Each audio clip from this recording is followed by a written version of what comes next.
I know a lot of you wrestling fans out there are really upset of the title of my video, of me saying that the Stone Cold Stunner and the Diamond Cutter are ripped off moves. Now, the reason why I say this is because of the fact that a lot of people think that Randy Orton ripped off the RKO from Stone Cold Steve Austin and Diamond Dallas Page. Now, I'm all for when people say I don't like Randy Orton because he's boring in the ring, he doesn't do good promos and stuff like that, because that's a valid argument. That's a valid argument. But when it comes down to saying he ripped off this move, he stole this move from one wrestler, that's where I just think that it's one of the most pointless reasons to say why they don't like a certain wrestler. Kind of like how no one likes CM Punk because he ripped off Randy Savage's move. Big deal.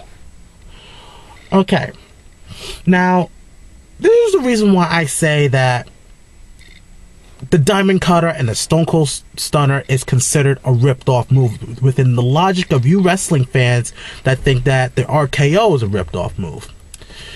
If a lot of people do their history right, you would know that that said move, which is also called a three-quarter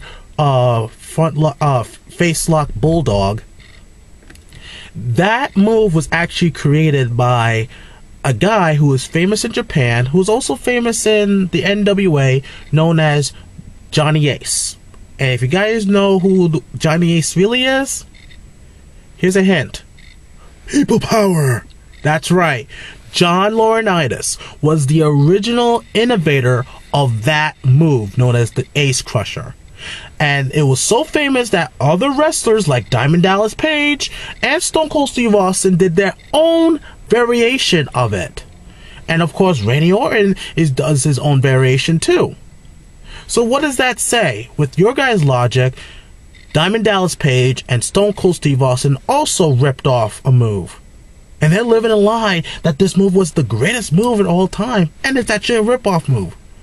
Now, I don't believe it's a rip-off move. I don't believe in rip-off moves unless they're in the same fed. If I was in the same fed as Randy Orton and I do that same move as Randy Orton, then I'm ripping them off. But if you're elsewhere in a different fed, then I feel that certain moves are fair game. But I still believe that moves should be still respected as a finisher or something devastating, not just doing it during a match just for the sake of saying, I just want to get a pop from the crowd. But, again, with that logic, every single wrestler, including myself, has ripped off these particular moves that everyone says I ripped off. I do a double on DDT sometimes, so I guess I ripped off Mick Foley.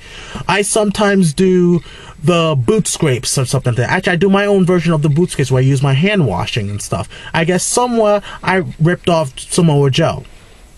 I do the cactus clothesline. I'm ripping off Mick Foley. I do Great Muta's Muta elbow. I'm ripping off Muta's elbow. I'm ripping off Great Muta. Again, these moves are fair game to use. Sometimes you pay homage to that person. It doesn't mean that oh, I made it my own. If you tweak it a little bit and put your own flash, it's your own move. But again, people, you fans out there need to stop being all, fanboyish and look at reality. That all these wrestling moves are fair game to use. They are. And that there's no such thing as a person ripping off the move unless that same person is in the same wrestling fed. So again, if you're going to say that Randy Orton ripped off Diamond Dallas Page and Stone Cold Steve Austin while doing the RKO, then Diamond Dallas Page and Stone Cold Steve Austin ripped off John Laurinaitis. And if you don't believe me, look that up. What do you guys think about that? Feel free to give your negative comment, and if you agree with me, feel free to comment down below. That's all I have to say. Take care.